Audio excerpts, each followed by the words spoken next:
الحمد لله رب العالمين والعاقبة للمتقين والصلاة والسلام على سيد الأنبياء والمرسلين خاتم النبيين محمد وعلى آله وصحبه اجمعین اما بعد۔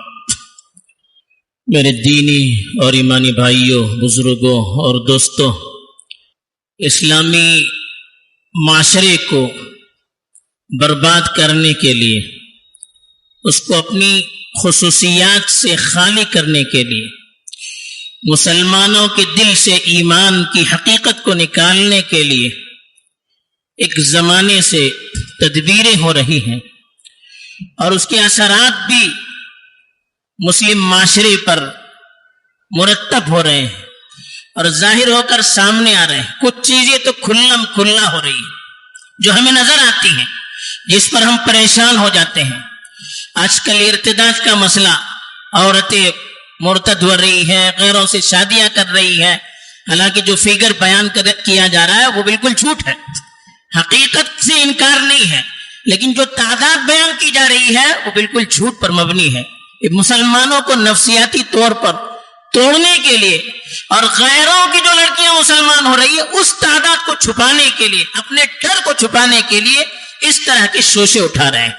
لیکن اس سے بڑھ کر جو بات ہے کہ بہت سی چیزیں ایسی جو ہمیں نظر نہیں آتی ہیں، ایسی چیزیں ہمارے گھروں میں پرورش پا رہی ہیں، ہماری نئی نسل کے اندر ایسی چیزیں پنپ رہی ہیں جس سے ان کا ایمان رخصت ہو رہا ہے، وہ دین سے دور ہو رہے ہیں، ہمیں نظر نہیں آ رہا۔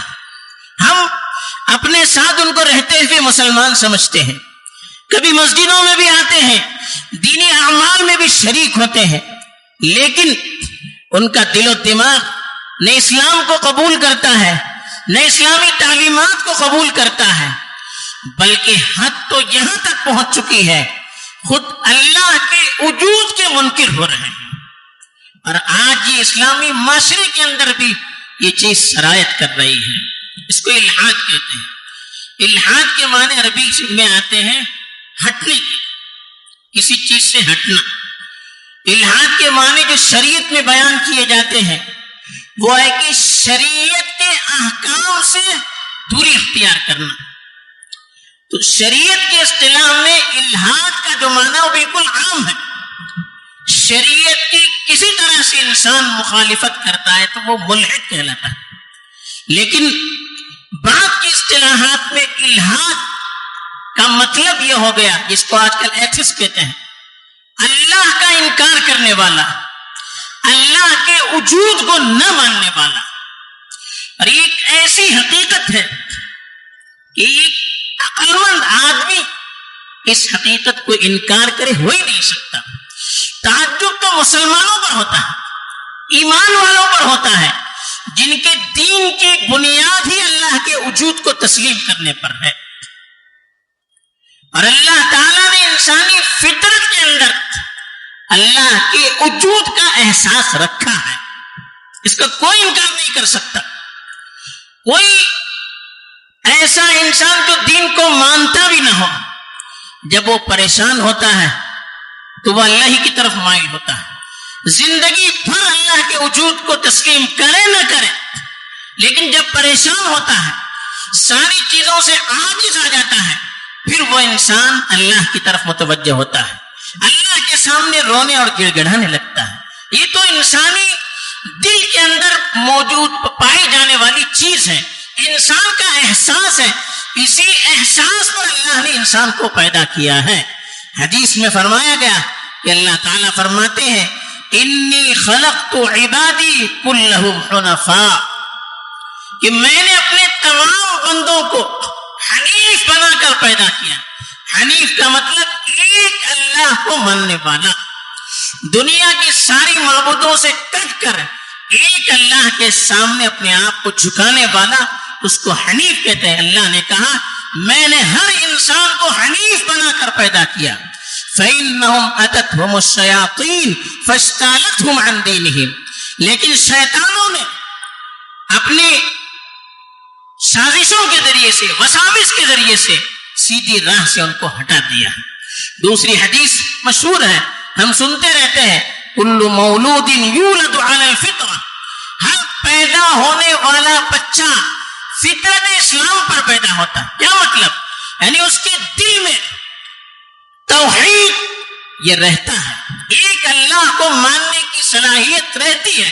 انسان کو اپنی حالت پر ہم چھوڑ دیں، باہر کے اثرات اس کو متاثر نہ کریں، وہ انسان یقیناً ایک اللہ کو مانے گا، لیکن اس کو ماحول کی وجہ سے بگڑ جاتا ہے.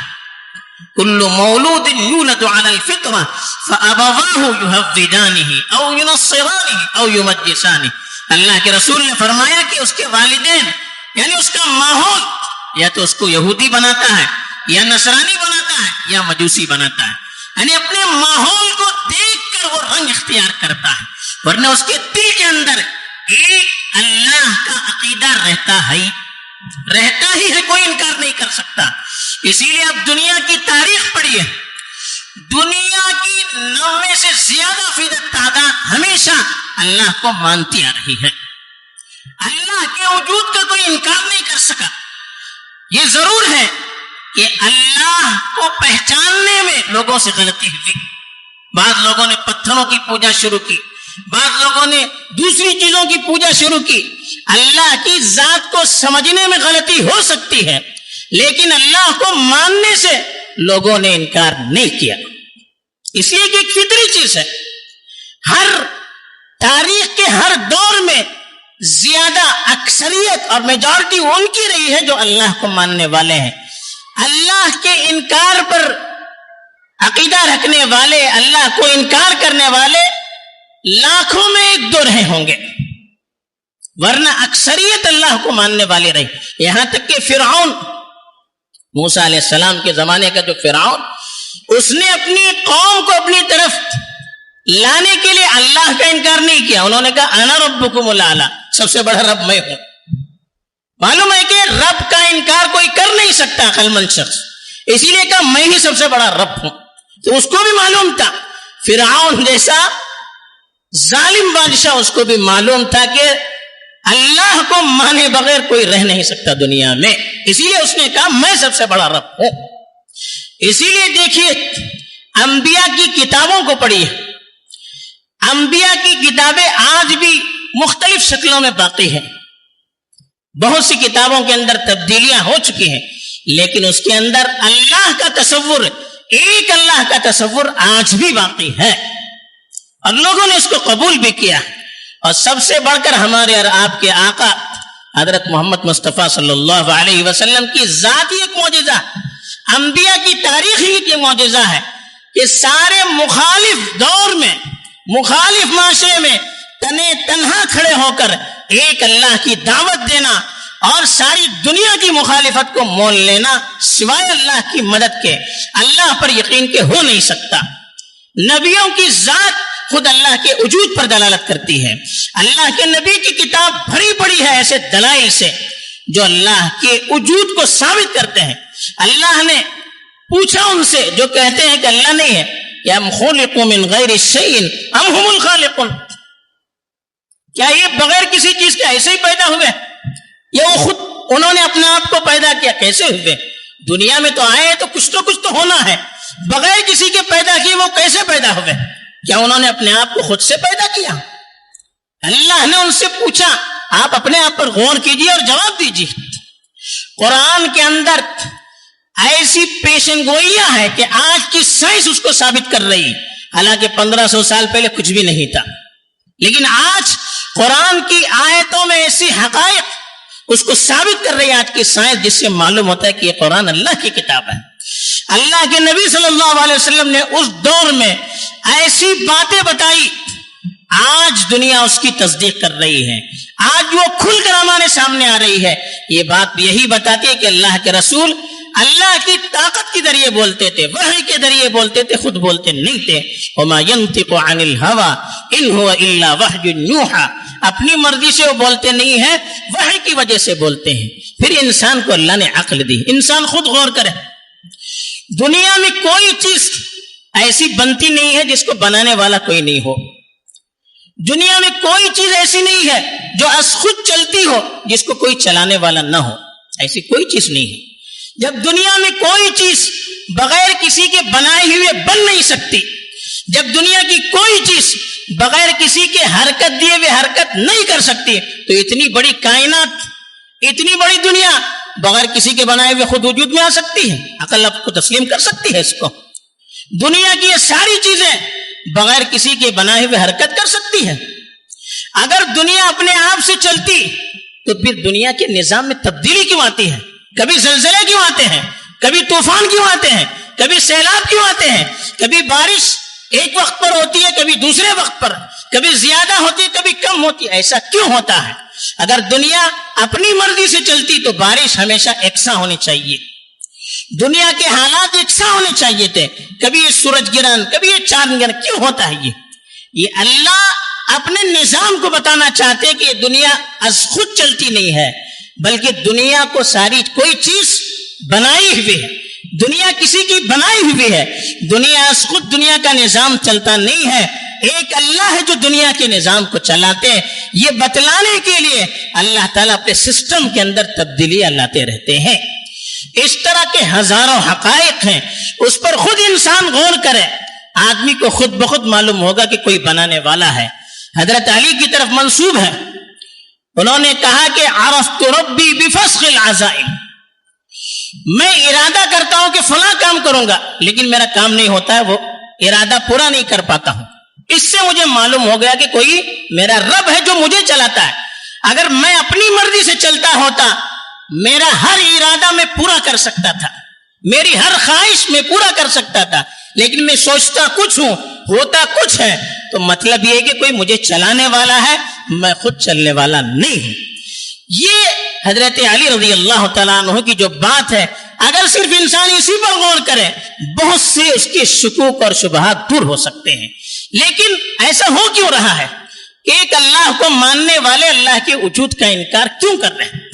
یہ آج کل دنیا کا سب سے بڑا جو تعلیمی نظام ہے، سیکولر نظام، لادینیت والا نظام، جس کی بنیاد اللہ کے انکار پر ہے، اللہ کی قدرت کے انکار پر ہے، مسبب الاسباب کے انکار پر ہے، جس میں ساری چیزیں دنیا میں کیا اسباب ہیں اس کو بتا رہے ہیں، ان اسباب کے پیچھے اس کو بنانے والا کون ہے اس کے بارے میں تعلیم نہیں دی جا رہی ہے، جس کی وجہ سے نصاب تعلیم کے ذریعے سے یہ الحاد مسلم معاشرے کے اندر بھی داخل ہو رہا ہے۔ دوسری طرف دشمنوں نے فلموں کے ذریعے سے، سیریلوں کے ذریعے سے ایسی چیزوں کو عام کرنا شروع کر دیا ہے جس سے ایک تو ان کا اللہ پر ایمان متزلزل ہو جائے، اسلام پر سے ان کا اعتماد اٹھ جائے، اور غلط چیزوں میں ان کا دماغ چلنے لگے۔ اسی طرح آج کل سوشل میڈیا ہے، مختلف اس کے پلیٹ فارم ہے، اس کے ذریعے سے ایسی کتابیں، ایسے لیکچرز اور ایسی میگزینز وغیرہ شائع کیے جا رہے ہیں، پرنٹ ہو یا سوشل میڈیا پر آنے والے ہو، ایسے اس کے اندر مضامین لکھے جا رہے ہیں جس کے ذریعے سے اس فکر کو آگے بڑھایا جا رہا ہے، اس فکر کو رواج دیا جا رہا ہے، حالانکہ اس کے پیچھے کوئی بنیاد نہیں ہے۔ اور ہمارے نوجوان جن کی بنیاد تعلیم پر، اسلامی تعلیم پر پختہ نہیں ہوتی ہے، وہ اس سے متاثر ہو رہے ہیں۔ اس میں سب سے بڑی چیز تو یہ ہے، انسان اپنی عقل پر حد سے زیادہ اعتماد کرتا ہے۔ انسان یہ سوچتا ہے، آج کی دنیا نے یہ چیز باور کرانے کی کوشش کی ہے کہ انسان کی عقل ہی سب کچھ ہے، انسان اپنی عقل سے سب کچھ سمجھ سکتا ہے، اس لیے جو چیز انسان کی عقل میں نہ آئے وہ چیز غلط ہے۔ یہ آج کل اس کو باقاعدہ باور کروایا جا رہا ہے، پرانی چیز ہے یہ، جس کو آج نئے انداز میں پیش کیا جا رہا ہے۔ تو ہر چیز کو انسان اپنی عقل پر تولتا ہے، حالانکہ عقل کوئی فیصلہ کن چیز نہیں ہے۔ اگر عقل ہی سب کچھ ہوتی تو اللہ تعالیٰ نبیوں کو کیوں بھیجتا، اللہ کتابوں کو کیوں بھیجتا؟ عقل ہی سب کچھ ہوتی تو انسان کے سوچنے کے انداز میں اختلاف کیوں ہوتا؟ ایک بات میری سمجھ میں آتی ہے، آپ کی سمجھ میں نہیں آتی ہے، ایک بات آپ کی سمجھ میں آتی ہے، میری سمجھ میں نہیں آتی ہے، ایسا ہوتا ہے۔ دنیا میں کوئی یہ دعویٰ نہیں کر سکتا کہ دنیا کے سارے علوم ہیں وہ سب کچھ سمجھ سکتا ہے، نہیں۔ کسی کا کوئی موضوع ہوتا ہے، کسی کا دوسرا موضوع ہوتا ہے۔ ایک آدمی سائنٹسٹ ہوتا ہے، وہ جن چیزوں کو سمجھتا ہے، دوسرا انجینئر ہوتا ہے، وہ سمجھ نہیں سکتا۔ ایک ڈاکٹر جن چیزوں کو سمجھتا ہے سائنٹسٹ ان چیزوں کو سمجھ نہیں سکتا. ایک عالم جن چیزوں کو سمجھتا ہے غیر عالم ان چیزوں کو سمجھ نہیں سکتا. کیوں؟ ایک عقل کے اندر ہر چیز کو قبول کرنے کی صلاحیت نہیں ہے. عقل کا دائرہ محدود ہے.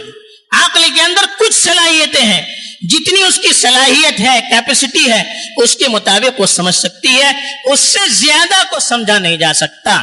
تو اس لیے عقل کوئی بیس نہیں ہے جس کی وجہ سے ہم اللہ کا انکار کریں، جس کی وجہ سے ہم غیب کا انکار کریں.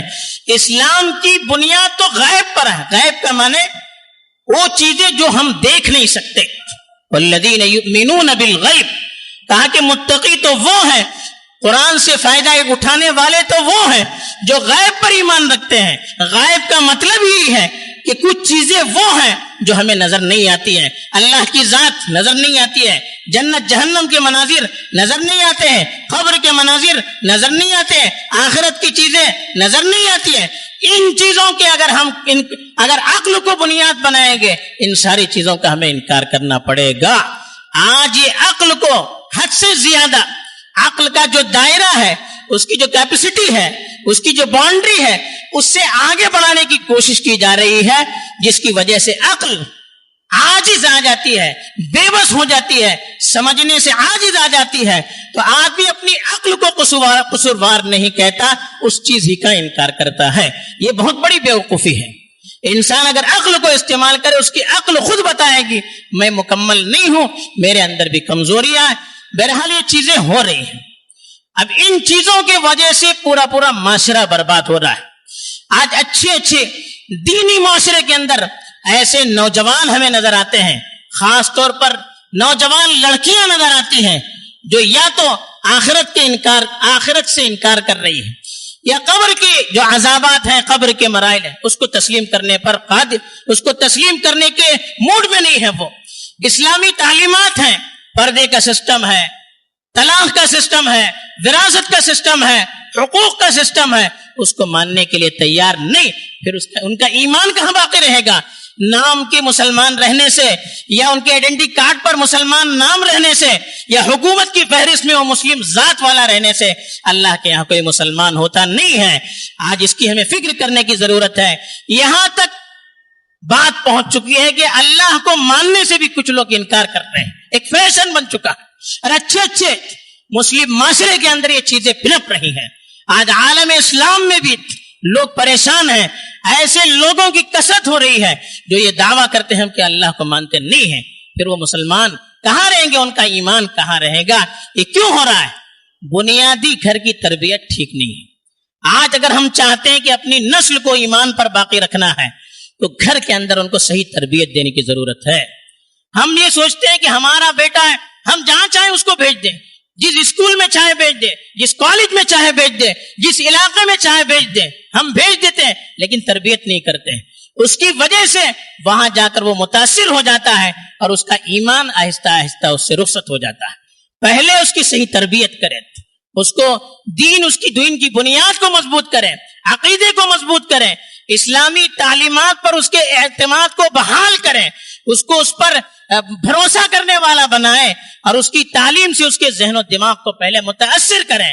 اللہ پر یقین، آخرت پر یقین، کتابوں پر یقین، مرنے کے بعد والی زندگی پر یقین، رسولوں پر یقین، یہ جو ہماری بنیاد ہے، اس پر جب تک اس کا اعتماد پکا نہ ہو اس کو غیروں کے ادارے میں ہرگز داخل نہ کریں. ایسے ملکوں میں ہرگز نہ بھیجیں جہاں پر الحاد کی فضا عام ہے.